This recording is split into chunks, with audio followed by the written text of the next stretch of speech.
Manifesting is using the power of your mind to change and create the reality you experience. For 1 minute, you focus on an affirmation and roll it around in your mind over and over. Welcome to the morning affirmations for feeling high vibe, becoming your highest self, and reprogramming your subconscious mind for success, confidence, self-love, and creating your dream life. Mindset. All the cool kids are doing it. From influencers to your high school counselor, it seems like everybody who has something to say about your success also has something to say about mindset practices. Things like mindfulness, manifesting, affirmations, and so much more. But what if I told you that every single mindset practice you've heard of is actually just a repurposed religious ritual given a different label and sold as psychology? And while this isn't inherently a bad thing, it does have some interesting implications on things like religious freedom in work and schools, as well as on psychological control online. Well, that's what I want to talk about today. But first, who the hell am I and why am I talking about this? I have been researching and teaching about the job market for the better part of a decade now, and that is what I do professionally. So subscribe if you're interested in job market commentary. But I had a different mini career before this. See, before I pivoted into economics,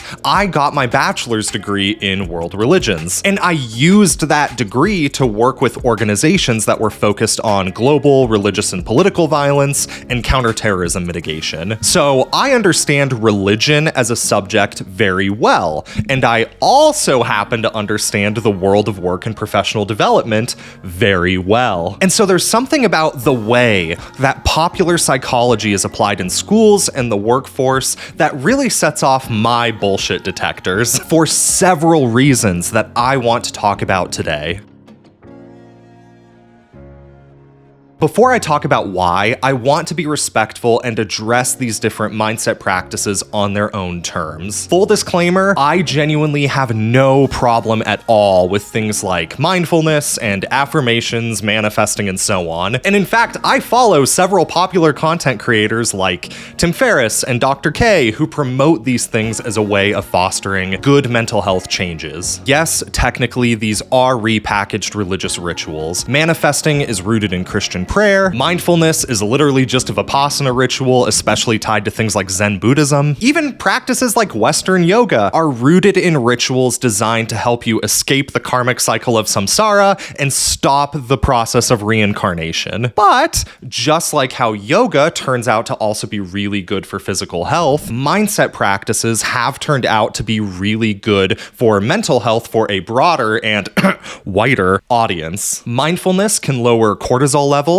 which mechanistically can help your immune system and support longevity. It's also been shown to be a really effective therapy for people dealing with certain types of PTSD or other types of trauma responses. Affirmations can have a positive impact on self-esteem and help combat fatalistic thinking. And even manifesting can help people stay more mindful of their goals, which can help create a bias to action towards those goals. And companies and schools are well aware of this. You would be hard-pressed to find a counseling office or an HR wellness team not pushing something like mindfulness in the United States today. Being able to have a tool like mindfulness will allow them to not run away or hide from the things that are happening, but it will allow them to process and to deal with all of the external stimuli that comes with. So just know that wherever you are today, you can be someone different tomorrow. Change your thinking and think, I used to be that way. I used to be a binge eater,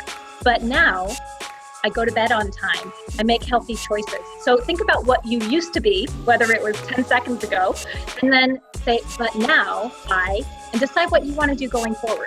And so, like, at best, these organizations genuinely care about us at People. And honestly, at worst, they just want us to be less depressed and more productive workers. Like, this isn't that bad, right?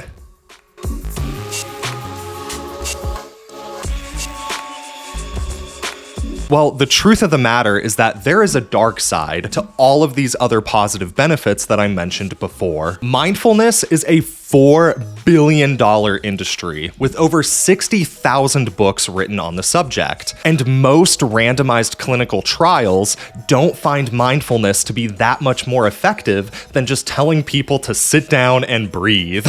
But more concerning than just a practice being kind of on par with placebo is that mindfulness practices have been directly shown to negatively impact and even trigger panic attacks in people with certain forms of PTSD. Affirmations can easily feed into delusions, further empower people with narcissistic disorders, and even make people feel a sense of accomplishment before they've actually done anything to improve their situation, manifesting similar accountability and delusion issues. But it is also heavily rooted in the prosperity gospel dogma that has really seeped its way into New Age thinking in the United States. Jesus said in Mark 11, when you pray, believe that you receive when you pray. Not when it shows up, but when you pray, believe that it happened. Believe that God is so faithful that He set the miracle into motion. That in the unseen realm, angels are dispatched with your healing, your breakthrough, your freedom.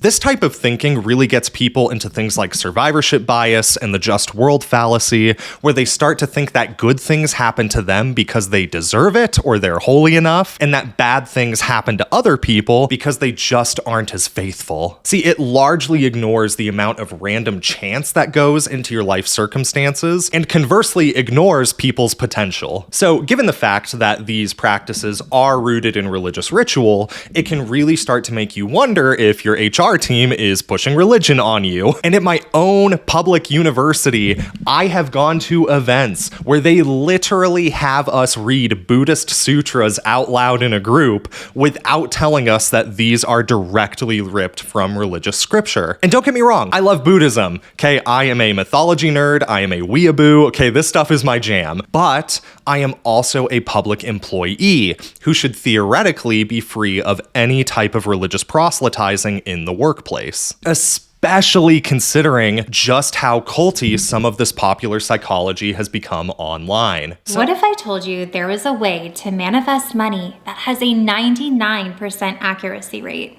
And that this specific way to manifest was actually easier and quicker than anything you've probably ever tried before. So when people say cult, they're usually referring to what are called new religious movements. This is when a religion or a philosophy shows up as an alternative to some pre-existing system. This might be a reform that identifies with a different religious tradition still. Think like Mormonism to Christianity or Baha'i to Islam. This could be a restorationist movement like Asatru, Wicca, other forms of neo-paganism, but it can also be a secular, non-religious philosophical movement, like modern-day Stoicism or, you guessed it, popular psychology. Typically, these kinds of movements will lure people in with nuggets of rational evidence and compelling truth. Mormonism has very genuine critiques of modern Christianity. The Red Pill movement has legitimate commentary on the serious issues affecting young men today. But generally speaking, these types of groups will ignore the more suspect stuff, like becoming a god when you die, or far-right domestic terrorism, when luring in new converts. And so it's those positive elements of alternative philosophies that really appeal to a broader audience that just wants simple solutions to the complex problems that all of us face in life. Which is great in the beginning until it gets dysfunctional. I had this guy reach out to me and he's like, dude, I got this coach. He's got me doing like morning walks, red light sauna, and I do a cold plunge and I do my gratitude journal. He's like, by the time I'm done my morning routine, it's like 11 a.m. And I was like, do you think you'd be more productive if you just prospected for 3 hours a day? He was like, yeah, probably. And I was like, doesn't sound very productive then. I love videos like Alex Hormozy's criticism of morning routines because he is absolutely right. Doing something positive for your mental health is only as effective as it remains positive and productive for you. The second you start judging yourself or feeling shame anytime that you forget to meditate, or that you start to develop a mindset practice that takes you away from your family and your work for hours a day, okay, you no longer have a positive routine. Instead, what you have is an oppressive system that is using ideology to control you. And that's not good. What is good is being self-aware about what your problems are and how to take effective next steps towards fixing those problems. Different types of therapies, medications, environmental changes, they have all been shown to be really effective when applied to the correct problems. And so similarly, movements within popular psychology are the same way. But you need to remember that these things are a framework or a tactic and not an overall strategy towards achieving your goals. Okay, you cannot manifest a new job, but you can build an effective resume, learn how to network, and start marketing yourself like a professional. And that is exactly what I plan to teach you how to do in this channel. Data, anecdotes, and brass tacks tactics that you can take to empower yourself to start taking effective next steps towards your goals. So if that resonates with you, then be sure to like and subscribe on this video and check out this next video where I dive deeper into some of those career topics. I will see you over there.